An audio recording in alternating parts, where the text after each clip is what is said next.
Hi, I'm Tina. And I'm Rich. And if there's one thing we've learned in over 20 years of marriage, It's that some days you'll feel like killing your wife. and some days you'll feel like killing your husband. Welcome to Love, Marry, Kill.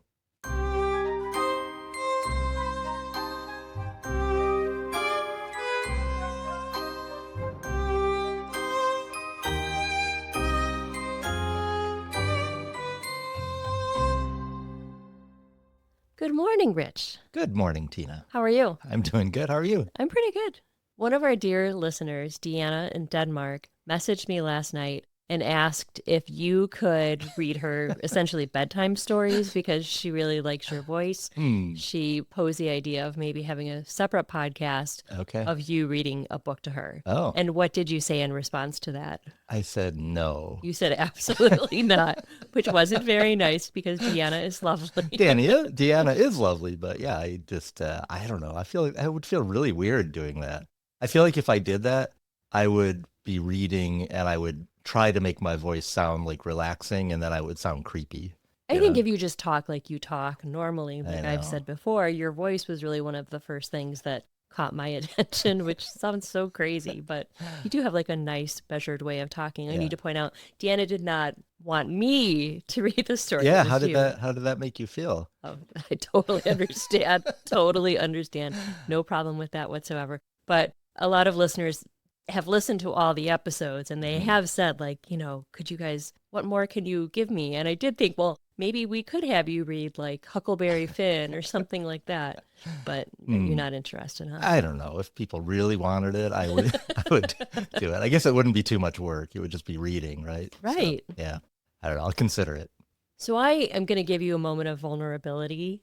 I'm embarrassed to admit this, but I have been obsessed with Love Island. I thought that it was going to be Love Island. So as a special treat for listeners today, because you've been traveling a lot, so I've been able to spend a little more time devoting myself to reality TV. Right. Today's episode, we're just going to talk about the first 10 episodes of Love Island. Okay. And then part 2 will be the next 10 episodes. I'm sure people will love that. That sounds great. I can't wait. So if you are also listening to Love Island and you're over the age of 35, let me know because it makes me feel super creepy. But I'm also really intrigued. It seems like Love Island, I haven't watched it, but it seems like a phenomenon. Like everywhere I go on social media, on Reddit or Blue Sky or whatever, people are talking about it. So it must be a big... It's pretty compelling. Yeah. And the kids on the show, they're not kids, the people on the show are like our kids' age. So it just seems, so if I have some words slipping out that are like mid or I can't even think of any other words, but it's because I've been influenced by a bunch of 20-somethings. Good to know. So I've been making an effort to eat healthier. Yeah. You don't like where this is going, do you? Oh, am I getting broccoli? Listeners, this could possibly be the episode where Rich quits and the last, that could be like swan song. Celery or something, is it? No, but you did do that to me on an episode. I brought you something that I've been enjoying eating, and I feel kind of bad because I'm making you eat something that I really like, that I don't think you like, but I've been trying to make you try it. Do you know where I'm going? I don't. I made you some Greek yogurt with honey and cinnamon, and what else did I put in? Usually I put blueberries in it, but I put chocolate chips in it for you because I thought maybe you would like it a little more. Okay. But I like it so much. It's just really good. You can put in a bunch of different things. You could put in peanut butter or Nutella or... I'll try to keep an open mind. Okay, I don't like Greek yogurt, but I like all the other things that you put in it. Yeah, so if you put the honey in, it's non-fat Greek yogurt, and then you just add in whatever you want. And I make homemade granola. I love my homemade granola, so I mix that in too. Okay. Okay, so you're willing to try it? I am. Okay, hang on.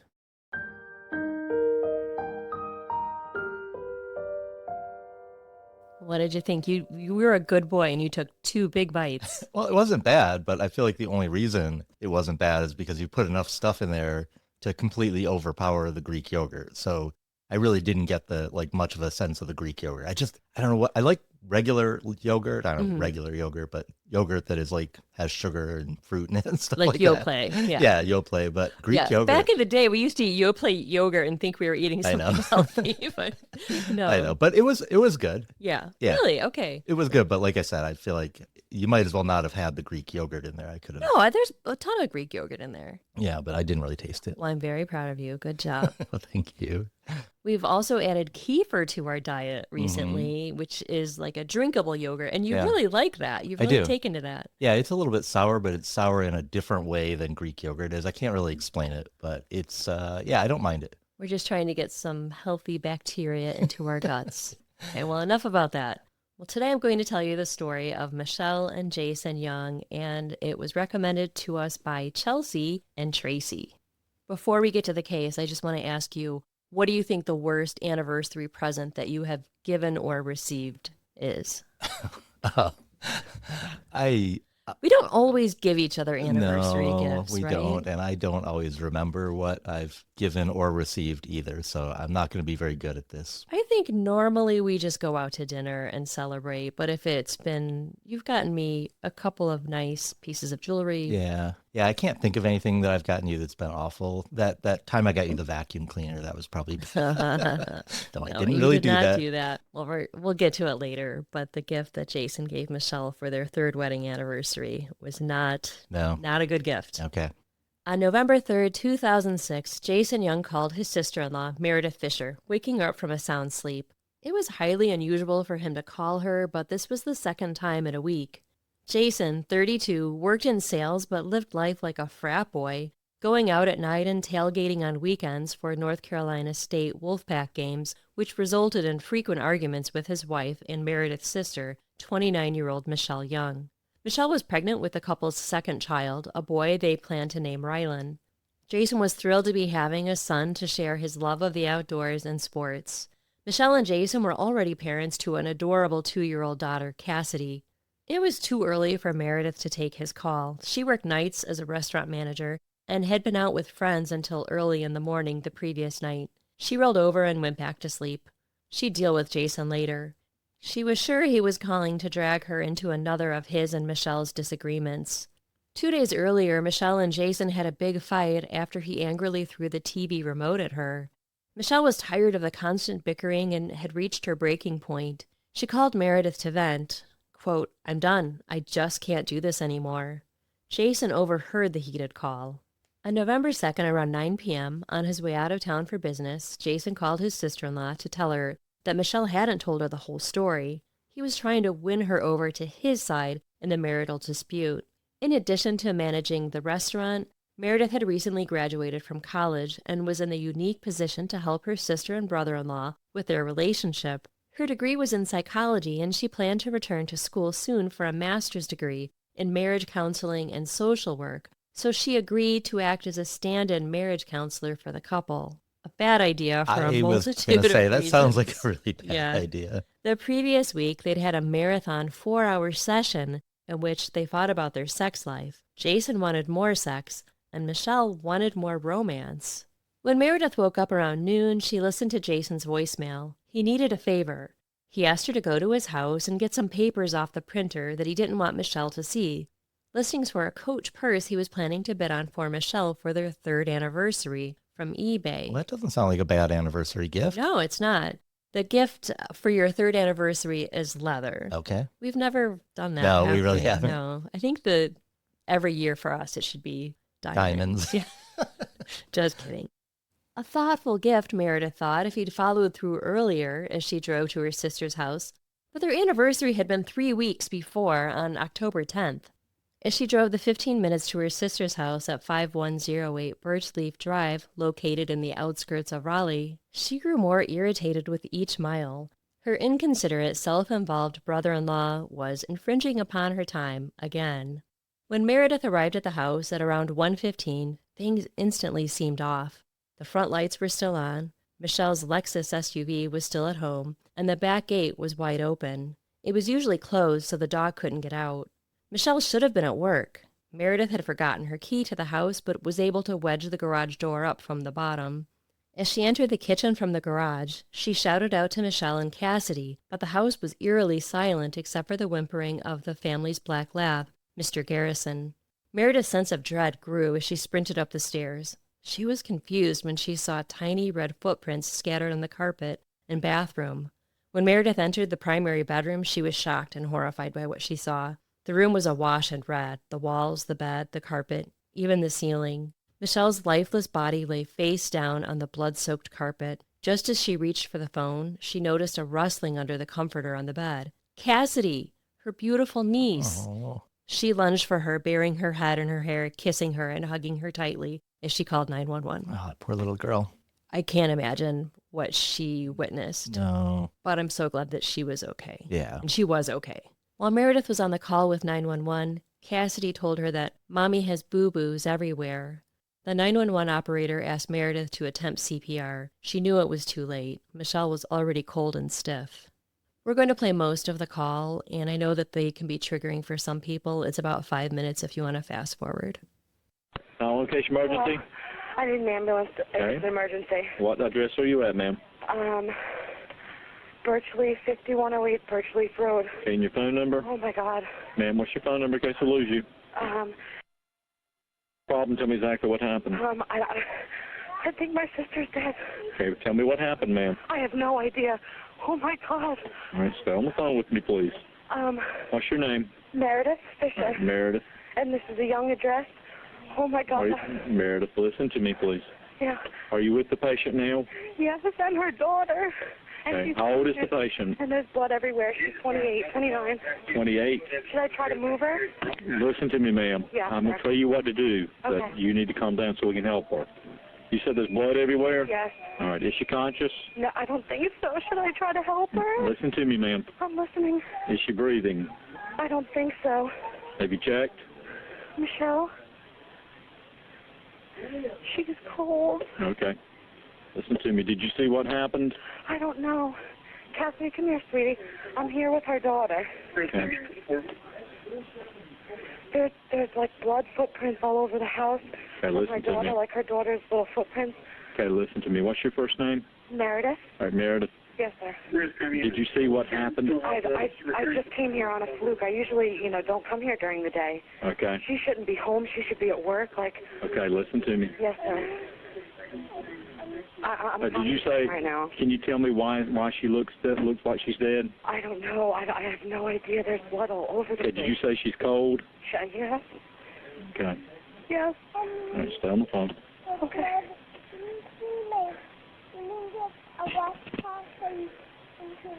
Yes, sweetie. Sweetie, do you know what happened to Mommy? Did she fall? She got a boob. She got boobies everywhere, and she got... Do you think she's beyond any help? I don't know, honestly. You don't know? All right. I'm normally very good under Okay. pressure. We're going to tell you what to do then, okay? Yes, sir. Are you right by her now? I'm keeping her daughter out of there. Okay. All right, so you're not with her? I'm right outside the bedroom. All right. Can you get her daughter secured? Can you carry the phone into where she's at? Yes. All right. Can you secure her daughter? Cassidy, sweetie, can you stay in your room for 2 seconds, okay? Okay. Okay. Can you close the door for 2 seconds? I'll be right back in there, okay, sweetie? Okay. Meredith? Okay, yes, sir. Okay. You got a cordless phone? Yes. All right. Stay right there, sweetie. Okay. All right. Is she laying on her back? No, she's laying on her stomach. She's on her stomach. She's face down? Yes. All right. Can you get her on her back? Okay. Oh, my God. Michelle? I don't think so. She's so heavy. All right, see if you can get her on her back. I really think she's dead. Pardon? I really think she's dead. Okay. Are you certain? Hang on, Cassidy, sweetie, please go in your room. Okay, honey? I'm pretty sure. You are? No, I don't know. Okay, we need to make sure. Okay. Can you get her on her back for me? She's kind of twisted in a way that I can't do that. You can't roll her over? Not easily. Are you going to have to try? Hang on, I'm trying to see if I can get her pulse.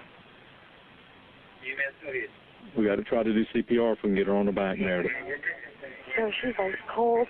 She's cold? Okay. All right. And her body is stiff. Okay, then don't try. If she's cold, then there's Oh my God, I probably nothing else you can do. Should I not touch anything? All right, try not to touch anything more than you did. Was anything out of place or unusual when you came in? This place does not look like what it normally looks like.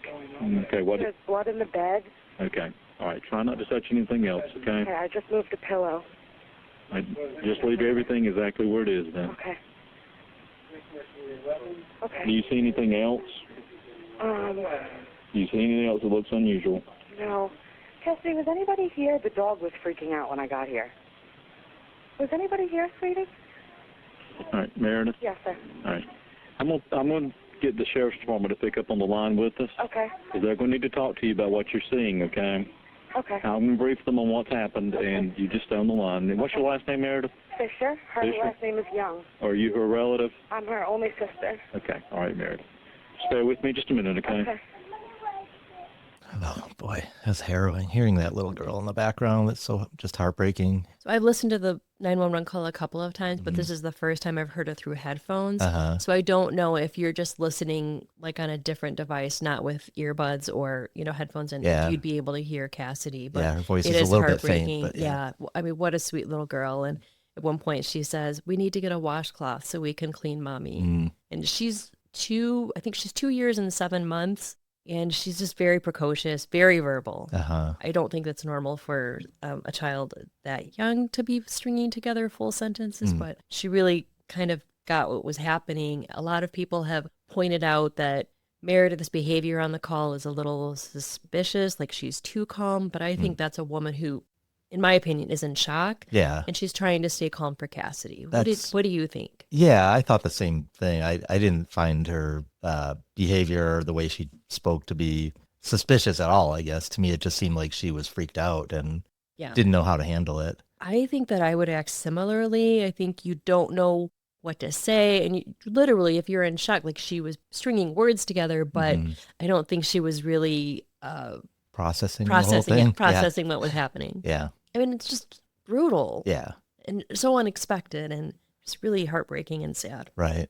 Michelle Marie Fisher was born on February 17th, 1977 in Sayville, New York, to Linda and Alan Fisher. Sayville, once named the friendliest town in America, sits halfway between New York City and the Hamptons. Michelle's younger sister, Meredith, was born 3 years later.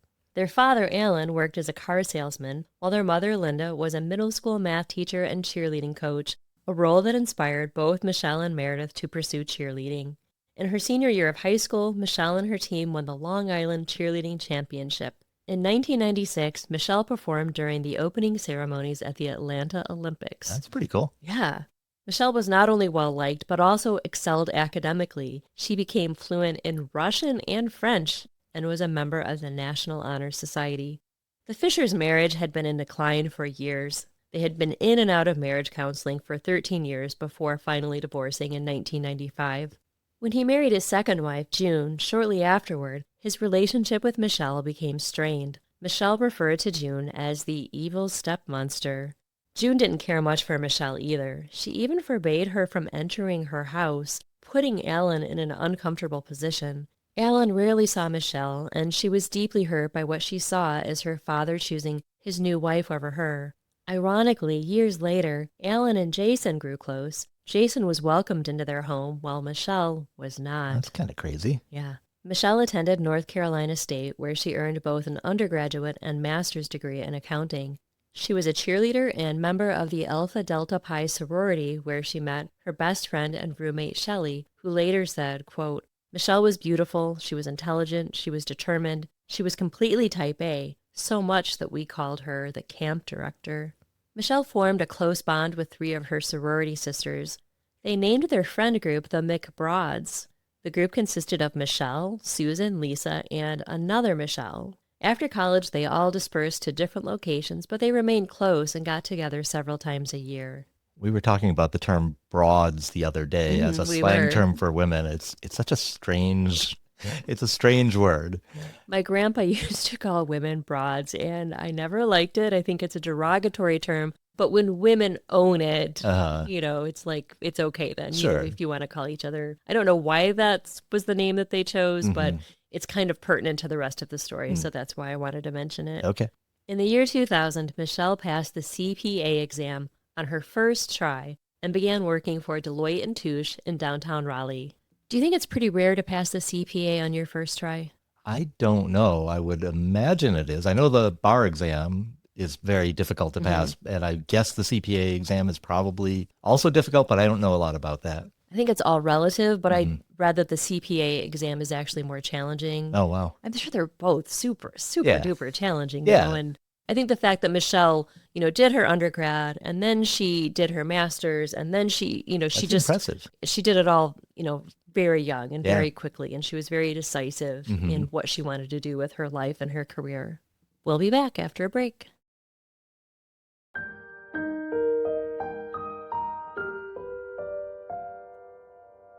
Jason Lynn Young was born in 1974 to Pat and Bob Young in the small mountain town of Brevard, North Carolina. He was the middle child with an older sister, Kim, and a younger sister, Heather, each 2 years apart. When Jason was 5 years old, tragedy struck when Bob died of cancer. His death deeply affected the family, but brought them closer together. Pat returned to her job teaching 5th grade, doing her best to support her 3 children on a modest teacher's salary, often struggling to make ends meet as a single mother. A year later, Pat began dating a man named Gerald McIntyre, whom she married when Jason was in college. Gerald worked for the Winchester Corporation, one of the leading manufacturers of guns and ammo in the U.S. After his dad's death, Jason craved a father figure, and Gerald fit the bill. He taught Jason how to hunt and fish. He loved being outdoors and playing sports. From an early age, Jason learned to use humor and practical jokes to entertain his family and diffuse tense situations, like the time he lightened the mood by mooning his 80-year-old grandmother. His sister said, quote, "People were drawn to him because he was so much fun and you could never stay mad at him for very long because he'd have you laughing within minutes." During summers, Jason worked at a Christian camp as a kayak and mountain climbing instructor, where he met some lifelong friends. His senior class voted him best all around, and his teachers nominated him for the Brevard High Hall of Fame. Jason attended North Carolina State University, where it took him 6 years to graduate, partially because he took a year off to hike the Appalachian Trail with a friend, and partially because he was not a serious student. He loved attending the Wolfpack sporting events, but loved tailgating even more. Sometimes he never even made it into the stadium. He began dating a woman named Genevieve his junior year, a fellow RA. I was very surprised to find that Jason was a resident advisor, or RA. That's a job usually that you have to be very responsible for, and it sounds like Jason really loved to party. It must have been great to live on his floor, I would guess, if you were a college freshman. Yeah, my RA in our freshman year, Russell, he was very straight-laced and responsible. He was not a fun party kind of guy. My RAs were pretty fun. Jason and Genevieve got engaged in October 1999, but she soon broke off the engagement because of his hard partying ways and bad temper. After graduating in 2000, Jason got a job with Nike working in sales. This job at Nike for Jason seemed like the perfect fit because he loved sports so much. But he changed jobs a lot. That's pretty common for salespeople to change jobs a lot, right? In my experience, yeah, it's pretty common. I mean, it's sales, usually... it's a very cutthroat thing. You have a number to hit, and if you don't hit the number, you're probably not going to last Right. very long. In February 2001, on her 24th birthday, Michelle Fisher met Jason Young at the Pour House, a bar in Raleigh. After he spilled her glass of wine, Michelle and Jason struck up a conversation that blossomed into romance. You think he spilled her wine intentionally to strike up a conversation? I don't know. At the time, Jason worked in sales at Black & Decker, but later moved to pharmaceutical sales. The couple were a study of opposites. Jason was the life of the party and loved to spend time with his old college buddies, reliving their glory days. Michelle was more career-oriented and subdued, well, compared to Jason. I don't mean to make it sound like Michelle wasn't fun. I think she was also very fun, but kind of no one was as fun as Jason was. Gotcha. Michelle was a planner who had the next 10 years of her life mapped out. She preferred quiet nights at home to nights out, but Jason invoked a sense of spontaneity within her that she liked because it got her out of her head. Jason and his friend Ryan Schad bought a townhouse in Raleigh. Michelle moved in with them soon after she and Jason began dating. 2 years into their relationship, Michelle discovered that she was pregnant. This was not part of her 10-year plan. She and Jason hadn't yet broached the idea of marriage. Michelle was all in, but Jason was harder to read regarding the future. She was nervous to tell him about the pregnancy, and she was right to be nervous. Initially, Jason freaked out and told Michelle he wasn't ready for marriage or a baby, but he slowly warmed to the idea. He proposed to Michelle with a rubber band, promising to replace it soon with a diamond ring. When they told Michelle's mother about their plans to get married, one not to mince words, Linda Fisher said, quote, "If you don't love her, don't marry her. She'll survive." On August 12, 2003, they got married by a magistrate judge at the John Baker Public Safety Center in Raleigh. Linda and a stranger off the street were the only witnesses. Not exactly the wedding that Michelle had been dreaming of since she was a little girl. It's so funny to me that they just pulled a stranger off the street I know, that's really to witness funny. their wedding. They rushed the marriage because with the baby on the way, Michelle needed health insurance immediately. She had recently left her high-pressure job at Deloitte & Touche. A more elaborate wedding was planned for October 10th. Even though it was a short timeline, Michelle planned every last detail of her big day. Meredith was the maid of honor, and their dog, Mr. Garrison, was ring bearer, wearing a doggy tuxedo. I really like Mr. Garrison as a name for a dog. It's very I don't cute. know where it came from. Was there a sports legend with the last name Garrison? I don't know. Maybe a TV show? Like maybe I'm thinking of Mrs. Garrison from Facts of Life. Oh boy, I dated myself That's right Mrs. Garrett? Oh, is it really? Yes. Oh, God, I can't believe you. I'm so so embarrassed dumb. to be married to you right now. Michelle got a new job working for Progress Energy as a tax specialist. She loved the job and planned on returning after her maternity leave. Meredith, who had just graduated from college, agreed to move to Raleigh and be the baby's nanny. Cassidy Elizabeth Young was born on March 29, 2004. Michelle loved being a mother and doted on the baby. Jason was a very hands-on dad, too. His sister Heather said, quote, "It was like a big kid having a little kid. He loved making the baby laugh." Not long after Cassidy was born, Michelle and Jason purchased life insurance policies for $2 million for each of them. That's a lot of insurance. That is a lot, yeah. They were each other's only beneficiary. Jason knew what it was like to grow up pinching pennies after his father died, and he wanted his children to be provided for in the event that he wasn't there. In April 2005, the Youngs purchased a beautiful 3,300 square foot brick colonial home on Birchleaf Drive in Raleigh for $379,000.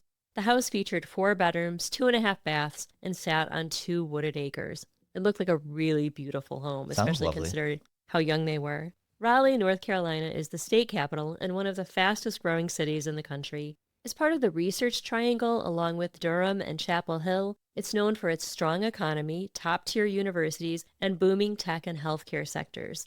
As of 2025, Raleigh's population is nearly 500,000, and the larger metro area is home to about 1.66 million people. It has a relatively young, well-educated population, with a median age of 34, and over half of the adults holding at least a bachelor's degree. The median household income is about $85,000. The city blends southern charm with modern energy, offering vibrant neighborhoods, a thriving downtown, and a growing food and craft beer scene. But like many urban areas, Raleigh faces challenges with crime. Overall, it remains relatively safe compared to cities of similar size, though certain types of crime, like auto thefts and assaults, have seen an uptick in recent years. Violent crime is slightly above the national average, but local officials have been investing in public safety efforts, including increased patrols and community programs. With its mix of opportunity, culture, and livability, Raleigh continues to attract newcomers from across the country and is often ranked among the best places to live in the U.S. Well, it sounds lovely. It does. Do you want to go visit? Sure. Michelle and Jason had a rocky relationship and fought often, even around their friends. Their biggest disagreements often centered around their families. Once they became parents and homeowners, Michelle decided they should draw up their wills, a grueling decision for any parent, but for most people, it's a hypothetical question. Michelle was adamant that Meredith should be Cassidy's guardian because she knew her best after being her nanny for a year, but Jason was just as firm that his sister Heather and her husband Joe should be Cassidy's guardian. In the end, Jason won the dispute. Remember when our kids were both over the age of 18, I was so grateful that we were both here to raise both of our kids together. Yeah, I was too. In May 2006, the McBroads got together with their husbands in Myrtle Beach. Jason and the other Michelle, Michelle Money, initiated a flirtation that would continue into the fall when the friend group reunited for a Wolfpack tailgate at the Youngs' new home. Michelle Money confided in Jason that she believed her husband, Steve, was having an affair with Lisa, another McBride. Oh, no. So these 4 women are really good friends, and it's just... That doesn't sound good. No. If you're a reality TV fan, especially if you are familiar with the Bachelor universe, the name Michelle Money might mean something to you. It is not the Michelle Money from The Bachelor. Okay. It's a great name. Yeah. When I first saw the name, I was so excited. I was like, oh my God, Michelle Money, I know her. But it is not the same woman. Sometime in the fall, while at another tailgate party at Shelley and Ryan's house, Jason got so drunk he peed on one of their expensive rugs. Ryan gently ushered him out of the room to help him shower and loaned him some clothing, but Jason ran out of the bathroom and rejoined the party, sitting on the couch naked. Oh, good Lord. Michelle was not there. Jason had been flirting with a friend of Shelley's the whole night. To prevent any late-night visits from Jason, Ryan slept with him to keep him away from the woman. Wow, what a friend. In the spring of 2006, Michelle found out that she was pregnant again, and she was over the moon. But not long after, she and Jason were in a car accident, and she sadly lost the baby. Oh. Heartbroken but still determined to grow their family, Michelle became pregnant again soon after. When they learned they were expecting a boy, Jason was thrilled, although he had one strict rule: no light blue baby clothes would be allowed. He didn't want anyone mistaking his son for a fan of UNC's Tar Heels. Wow. Linda had just retired from her job as a school teacher, and Michelle had plans to convert the attic into a room for her so she could move in and help care for the children from Tuesday to Thursday. Michelle planned to reduce her work week to 3 days to spend more time with the children, while Linda planned to buy a beach house where she'd spend weekends, giving the whole family a place to enjoy. It sounds like a great idea, right? That sounds like a nice arrangement. Jason, however, was strongly opposed to the idea. He couldn't stand the thought of having his mother-in-law around so often. He found Linda overbearing, judgmental, and controlling, and he deeply resented the close bond she shared with Michelle. In fact, Linda was the center of many of the couple's arguments.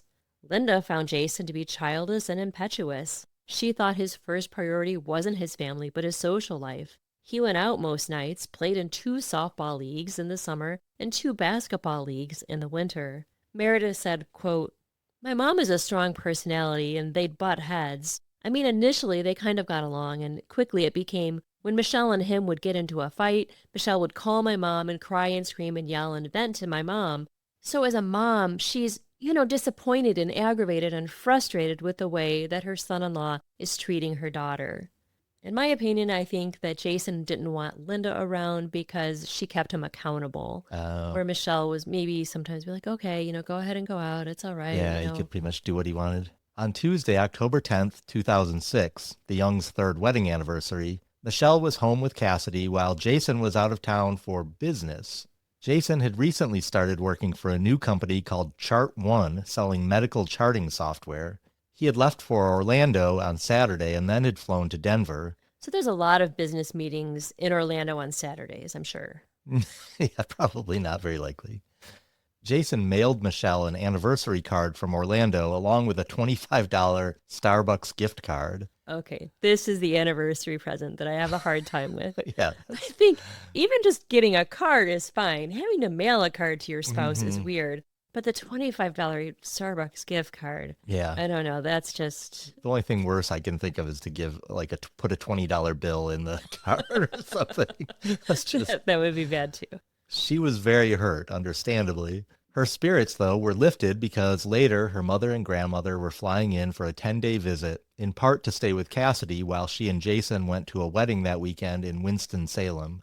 Their best friends, Shelley and Ryan, were getting married. The engaged couple were introduced by Michelle and Jason at an NHL playoff game between the Carolina Hurricanes versus the Detroit Red Wings in 2002. I try my very best to weave Michigan into every episode. I'm not even kidding. That. That's great. Well, those were the Red Wings' glory years. They really were. They were dominant for, what was it, 10 years? Well, at least.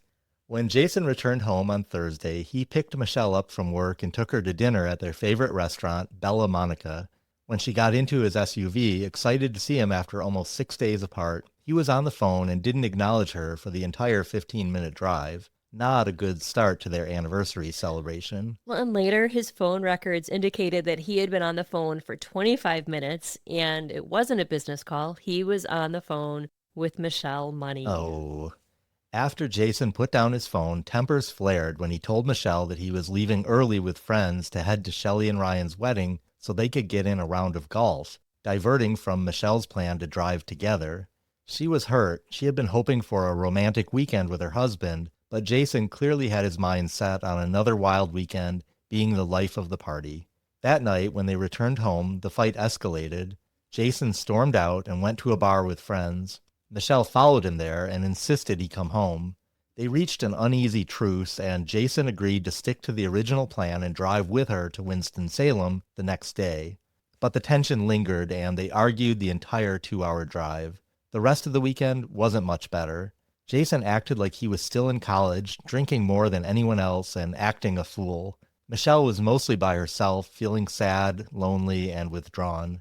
But friends say by the end of the wedding, they had made up, and Jason said, quote, "I love my wife. She's crazy, but I love her." But Michelle's friends and family began worrying about her. Her disintegrating marriage was chipping away at her normally bubbly personality.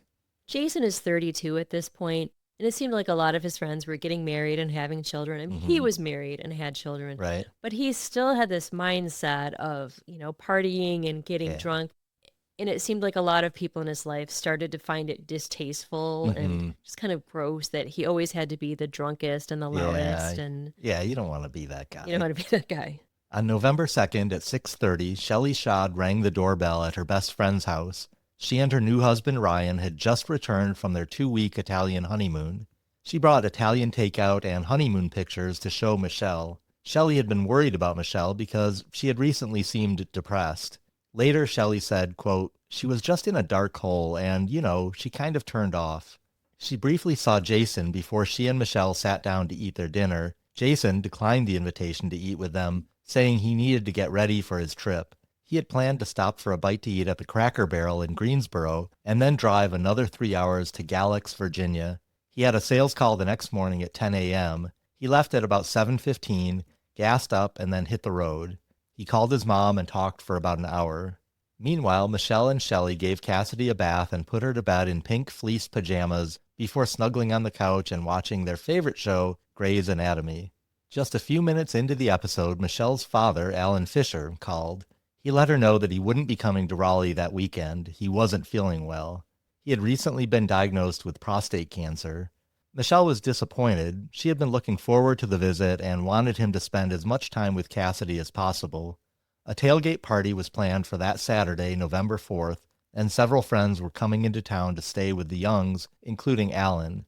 She and Jason knew that Alan might cancel, and before Jason left, he was very adamant. "Well, let me know if your dad cancels." And I can't help but think if Alan had come, that maybe we'd have a different outcome. Okay.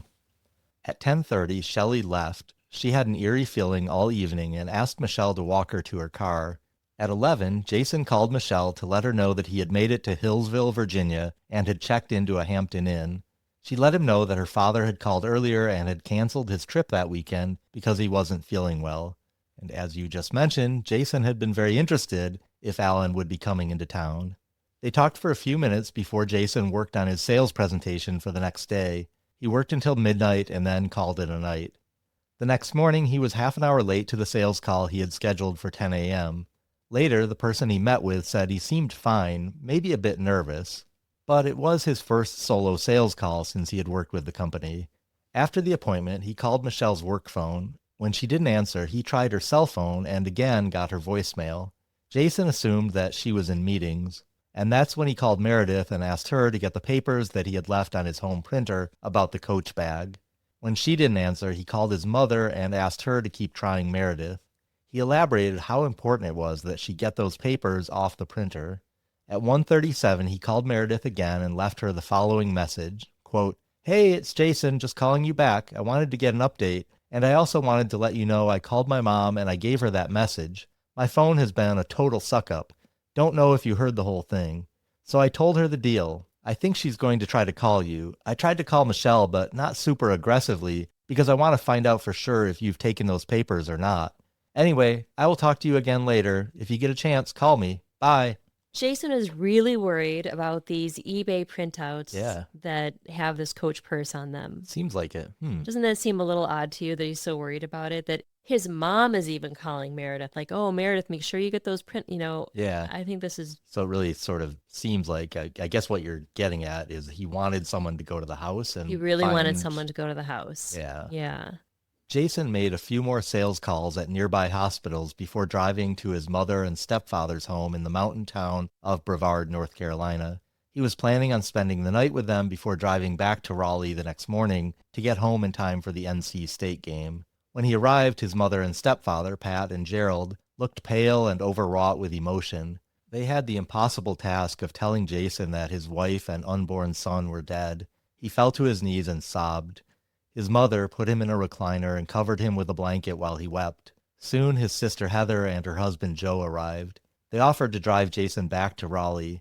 Joe and Heather sat in the front seat while Jason and Pat sat in the back, his head cradled in her lap while she stroked his hair.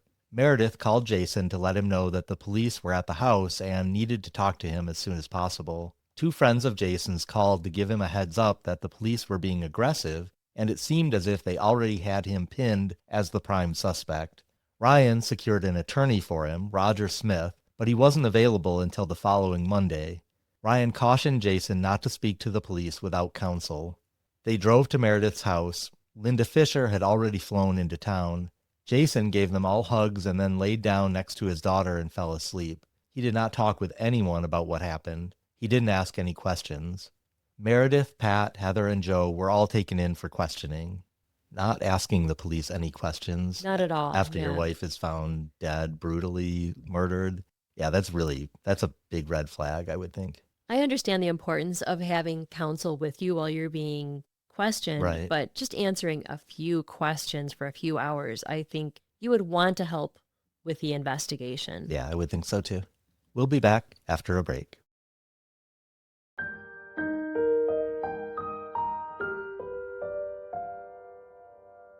Before we jump back to the case, I feel a little guilty about giving you a healthy snack. Wasn't that healthy? It was pretty healthy.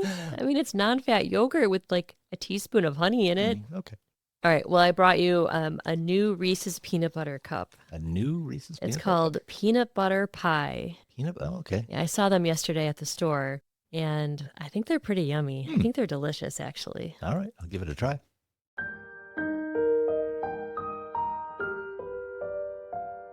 Did you like that? It was good. It's not that different from a regular peanut butter cup. But... They had the crunchy bits in it. Oh, okay, I guess. But they were kind of like a toffee taste to it. I don't know why, again, I don't know why they're called peanut butter pie. Yeah, but I think I prefer just the regular peanut butter cups. I prefer these. Interesting. We're so different. I don't know are. how we stay married. I don't know. 200 people gathered for Michelle's funeral a week after her death on November 9th. It was an especially grueling day as both Michelle and Rylan were being mourned. Years earlier, Michelle had written out the words to the song "A Bushel and a Peck" and placed it in Jason's wallet so he'd always be reminded of how much she loved him. At their funeral, he put it into her hands as he kneeled in front of her casket, rubbing her belly. On November 13th, Linda spoke to the media from the cemetery where Michelle was buried. She begged the public to come forward if they had any information to find her daughter's killer. Quote, "I loved my Michelle, and she is gone."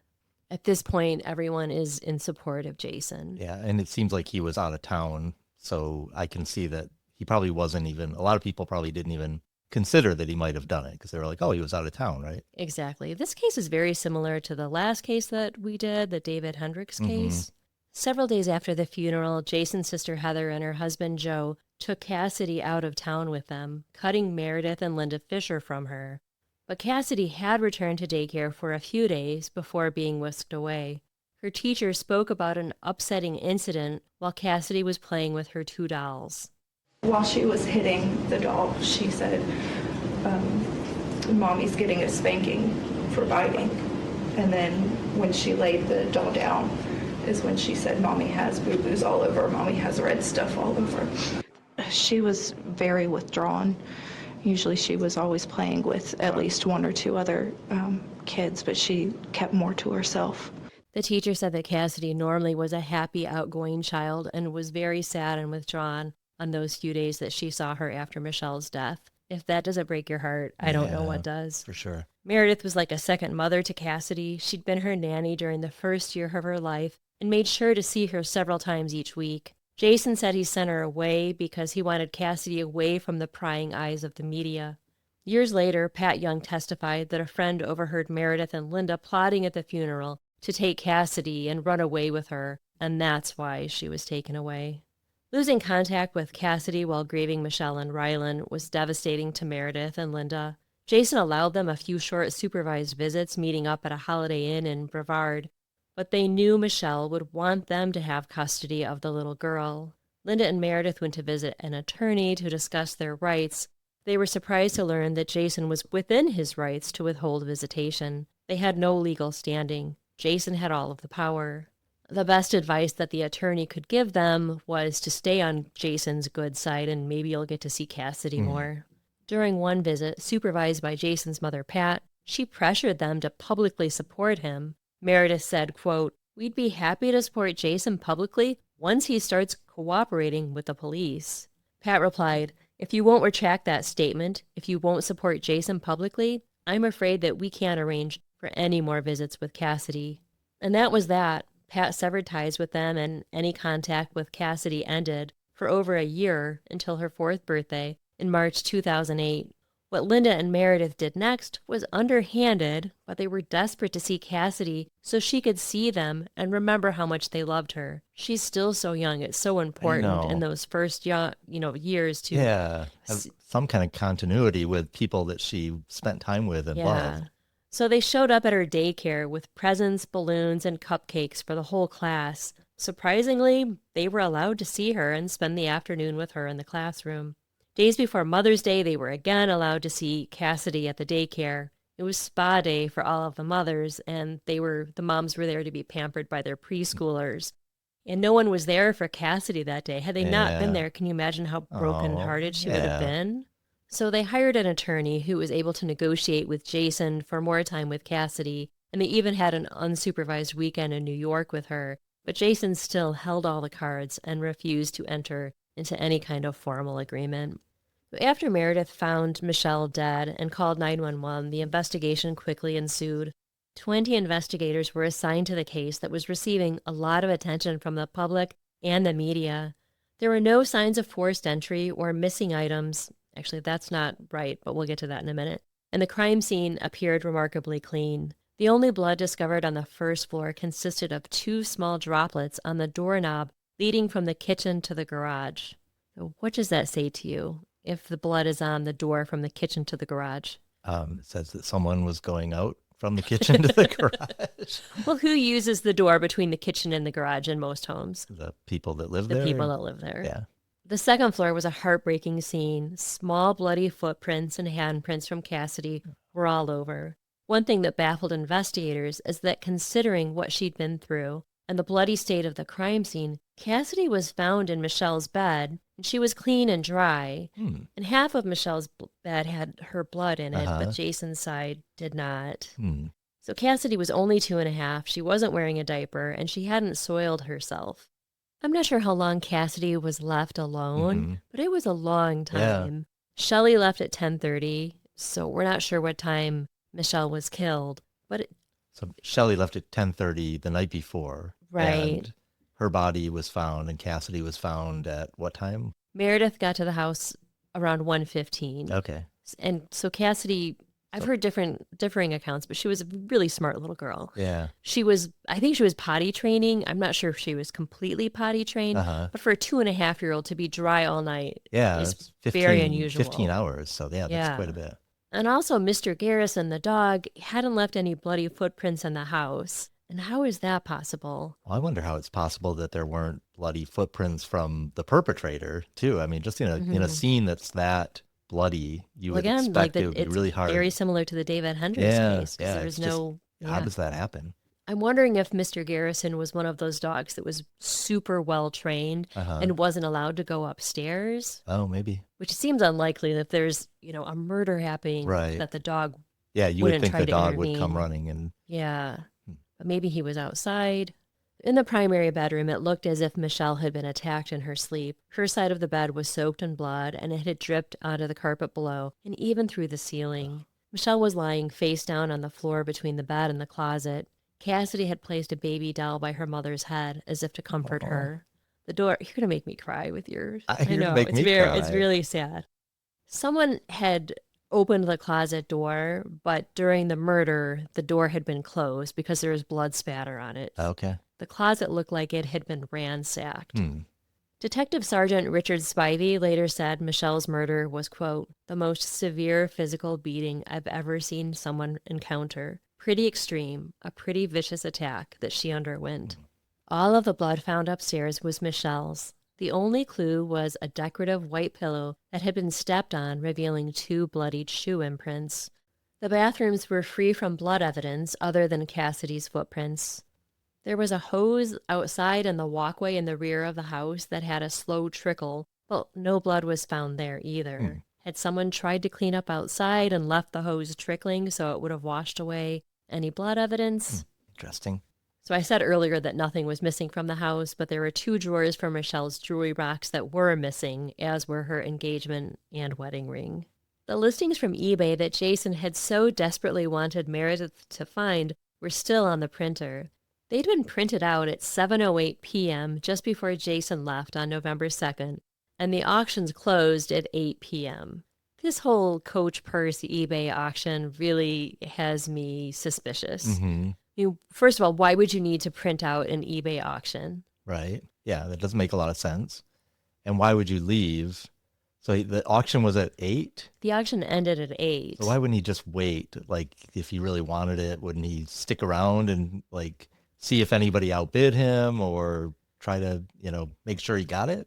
Well, later he said that he was just printing them off as examples of purses that he liked to show. I think he was going to show them to Meredith and get her approval on them. But yeah, it's all just weak to me. After 2 weeks, the house was turned back over to Jason. At that point, his sister Kim paid for Dr. Maurice Godwin to analyze the crime scene. If you're a fan of true crime podcasts, you might have listened to Up and Vanished, and Dr. Maurice Godwin is heavily featured in that show, and really smart guy. But Godwin found a few interesting things: one of Michelle's teeth, an unidentified hair in the bedroom, and 2 cigarette butts from 2 unidentified males. When the remaining drawers of Michelle's jewelry box were swabbed for DNA, there was also unknown DNA there. Jason's 2004 white Ford Explorer and cell phone were seized. The vehicle was clean as could be, not a speck of blood. Inside there were directions printed from MapQuest, an atlas, a hotel receipt, and a copy of the November 3rd, 2006 edition of the USA Today from the Hampton Inn. I read a couple of articles from newspapers.com that actually said that blood was found in the SUV, but it must have been something else other than blood after the analysis came back. Because initially they were like, blood found in Jason's car, but it was not Michelle's blood. The newspaper delivery person was in the Youngs' neighborhood sometime between 3 and 4 a.m. and recalled the Youngs' house being lit up brightly for that time of the day, and also noticed an SUV parked in front of the house and a gray van parked across the street. The autopsy revealed that Michelle had been brutally attacked and beaten. She had defensive wounds, scratches and abrasions on her right hand and bruising on her left hand. She had as many as 30 separate points of trauma on her head from a blunt object and 13 lacerations. In a few spots, you could see her skull, and there was evidence of brain hemorrhage. There was hair in Michelle's hand, but it was found to be her own. The exact murder weapon could not be identified, but the crescent-shaped lacerations suggested it was a heavy, blunt object with a rounded edge. There was a gouge on one of the bedroom walls that matched the shape. Michelle also suffered at least one devastating blow to the face, which broke her jaw and knocked out several of her teeth. There was also bruising on her neck and evidence of imprints from her own fingernails trying to loosen the strangler's grasp. There was no evidence of sexual assault. Her time of death was unable to be determined, but likely between midnight and 6 a.m. Her cause of death was blunt force trauma, and the manner of death, homicide. Brutal beating. Really brutal. And usually when you hear that type of thing, it's something personal, right? Exactly. It's not a random intruder. Right. To make those wounds and lacerations you have to be pretty close up. Yeah. And I think that's usually indicative of a personal attack. Yeah. Investigators headed to the Hampton Inn in Virginia, where Jason had stayed, 169 miles from Raleigh, about a 2-hour and 45-minute drive, but it could be done in as short as 2 hours and 25 minutes. Could Jason have checked in, driven back to Raleigh, killed Michelle, driven back to the Hampton Inn, and then checked out the following morning? That's what law enforcement was trying to find out. His room had been cleaned, but no blood evidence was found. Thanks to hotel surveillance and his keycard, we know that Jason arrived at the hotel at 10:50 p.m. on November 2nd and opened the door to his room at 10:56. It was the only time he used the keycard during his stay. At midnight, Jason was seen at the hotel's front desk and again shortly after at the west side entrance, this time wearing a different shirt than he had worn at check-in, a dark-colored sweater with a thin white stripe. This was the last time that Jason appeared on the hotel's surveillance camera. All right, so I'm a little bit confused. So he used his key card to get into his room at 10:56 p.m., and that was the only time he used his key card. Yes. But he was seen at the front desk at midnight. Yes. So that's implying that he never went, like he left his room and he never went back after 10:56 or whenever he left? I think that he did go back, but he didn't let the door latch. Oh, like when he left the room, you know how you can kind of leave it just propped open just a little bit. Yeah. If you don't. And I believe that's what he did. So there would be no record of him coming and going. Interesting. Later, he would say that, I didn't want to disturb anyone by using my key card. But that's really not very disruptive to hear. So he admitted that he did leave the door cracked open, but he said, I just did it because I didn't want to disturb anyone? Yes. Okay, interesting. But is that disruptive to hear someone open their door with a key card? Hotel doors can be loud when they close. Yeah. For sure. But you can also make sure it doesn't close loudly if you don't want to disturb anyone. Yeah, but the noise that your key card makes is usually, that is not disruptive. No, for sure. Early the next morning, around 4 a.m., a hotel employee found a small red landscaping rock propping the side entrance door open and the security camera unplugged. The maintenance man plugged the camera in and went to the office to ensure the camera was positioned at the right angle to capture the door, but by 6:35 a.m., someone had repositioned the camera and pointed it at the ceiling. So if Jason had left the hotel, driven to Raleigh, killed Michelle, and driven back to the Hampton Inn, this does fit the timeline. He'd been gone for about 6.5 hours. Remember, the last time he was seen was 11:59 at the front desk. Okay. Yeah. Jason never checked out of the hotel, but cell phone records showed that his phone pinged a tower in Wytheville, Virginia, 27 miles from Hillsville, at 7:40 a.m. on November 3rd. He would have had plenty of time to shower and get ready before hitting the road. One thing that hung up investigators, however, was that they couldn't find proof that Jason had refueled. He had filled up his tank on his way out of town on November 2nd. Investigators were fairly certain that he would have needed to refuel the 22.5-gallon gas tank of his white Ford Explorer on the way back to Hillsville sometime between 4 and 6 a.m. on November 3rd. He did fill up later, around noon that day. Investigators went to every gas station along the highway on Jason's route to see if a gas station employee could ID him. They got lucky when a young woman in King, North Carolina, working at a BP station, remembered a man matching Jason's description pulling up to a pump around 5:30. When she didn't turn the pump on, he walked into the station, cursed at her angrily, and demanded that she turn on the pump, throwing a $20 bill in her face. So at that time of the day when you're getting gas, you need to provide some sort of ID. And he didn't want to do that. Okay. If that was Jason, though, I'll just say that it would seem odd for him to curse at someone angrily, because then they'd be more likely to remember him. Yeah, absolutely. But a narcissist doesn't think about things like that. Okay. Yeah, could be. The man filled his tank with $15 of gas and then drove off. He didn't re-enter the store to get his change. Do we know how sure this gas station employee was that it was Jason? Looking at the picture, was it a positive identification or was it more tentative? I believe she was like, yes, that's him. But we will get to that in part 2. Okay. And this gas station visit fits the timeline, too. King, North Carolina is about 50 minutes from Hillsville, Virginia. Police soon discovered Michelle's $2 million life insurance policy with Jason as the sole beneficiary. Due to a double indemnity clause, Jason could receive $4 million. That's $6.4 million adjusted for inflation. That's a lot of money. That is a lot. But it was likely that the insurer, Prudential, would dispute that the policy had been purchased under fraudulent circumstances. In other words, he had planned to kill Michelle. So just a few days into the investigation, the police were feeling good about the case, although Jason refused, on the advice of his attorney, to cooperate with their investigation. He had not been questioned at all, nor had he asked for any information about the investigation.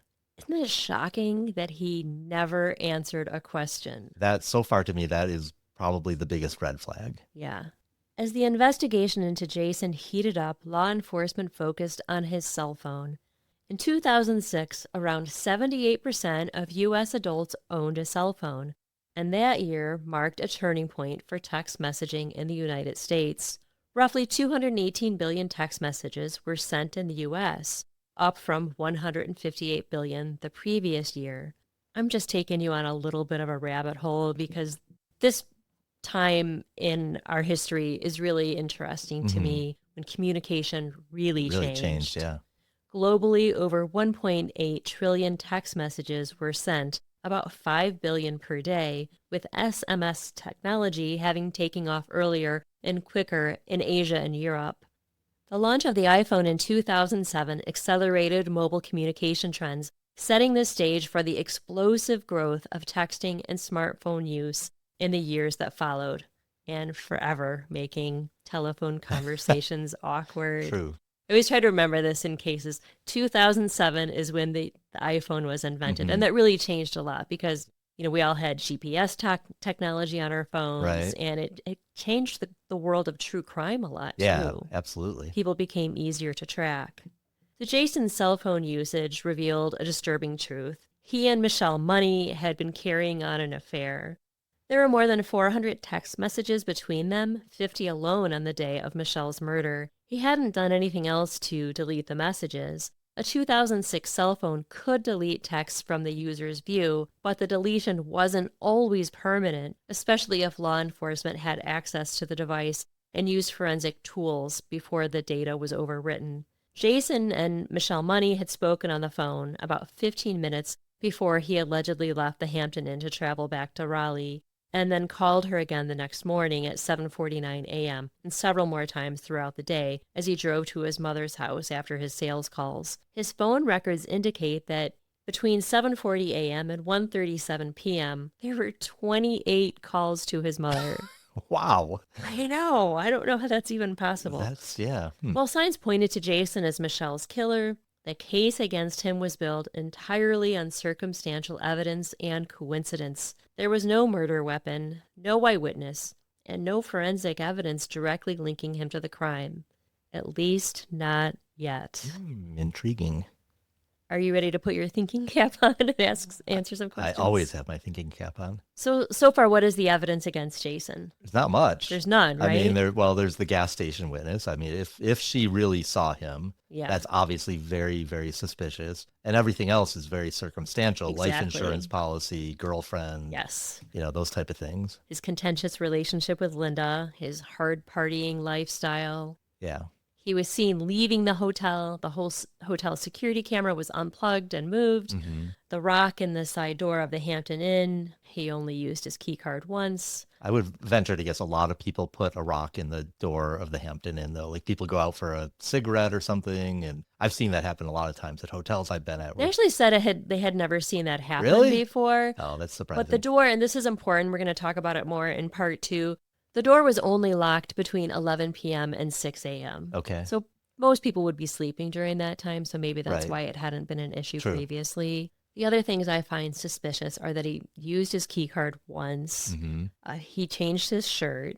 He didn't cooperate with the police investigation. And he took the MapQuest directions off of the printer, but left the eBay things there. Yeah, like, that doesn't make any sense, haven't thought right? of it, but yeah, that's pretty weird. And the fact that he was so insistent on calling Meredith and telling her to go over and get the eBay thing, it just seems a little suspicious as well. And how much do you hate him for leaving sweet little Cassidy alone? Well, yeah, assuming he did the crime, that's unforgivable. unforgivable. Well, the whole thing is unforgivable.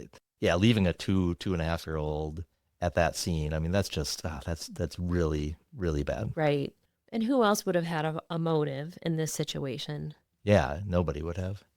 Do you think that this circumstantial evidence is enough to arrest Jason?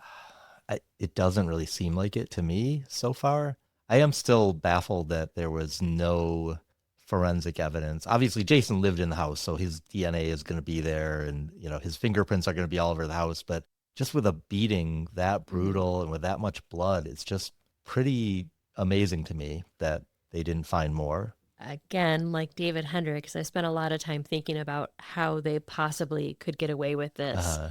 And I'm wondering if, he worked with a lot of hospitals. Could he have had some sort of hazmat suit, covered himself up, worn gloves, and, had some towel or a trash bag or something there that after he did the murder, he could put, take it all off carefully, put it into the trash bag and take it with him. Maybe. And dump it somewhere along the route. Yeah, I mean, that would require a lot of planning and very meticulously well thought out, approach to it. But yeah, it certainly makes sense that might have happened. In my thinking, the only way that I can eliminate Jason as a suspect is if he said, oh, well, I was going to go meet with this other woman. And so far he has not said that. Well, I do think, though, the fact that he called her, the other woman, a lot, he called her a lot the next day, right? That seems, if you were with another woman and you killed your wife, I would think you would be like, I'm not going to call Michelle money anymore because I don't want to appear suspicious. So it almost seemed... But it would have appeared suspicious if he didn't call her. Yeah, I guess if he thought through it that much, he would have wanted to act the same way he would have acted if nothing if he hadn't done anything. So I guess. But it's 2006 also. And I think today we know that your cell phone is a key in the investigation. But maybe in 2006 he wasn't as aware of. But we don't have his location. Like he must have been smart enough to leave the cell phone and the Hampton Inn. We always put the cart before the horse. You seem like he did it. You seem like you've decided. I'm still God, a little bit. I was trying really hard to not reveal that until the end of episode 2. But I'm still on the fence so far. But I'm leaning toward he probably did. But I'm anxious to hear. Yeah, you're going to hear a lot more in part 2. Yeah. I'm sorry to leave you all in a cliffhanger again. I don't think you are actually sorry. No, I really am. I do feel bad, but Well, it's really interesting. I will definitely come back for part 2 as if I had a choice. Michelle seemed like just a gem of a woman. Well, and the 2.5-year-old daughter and the fact that Cassidy, she was pregnant. And the whole thing is very heartbreaking.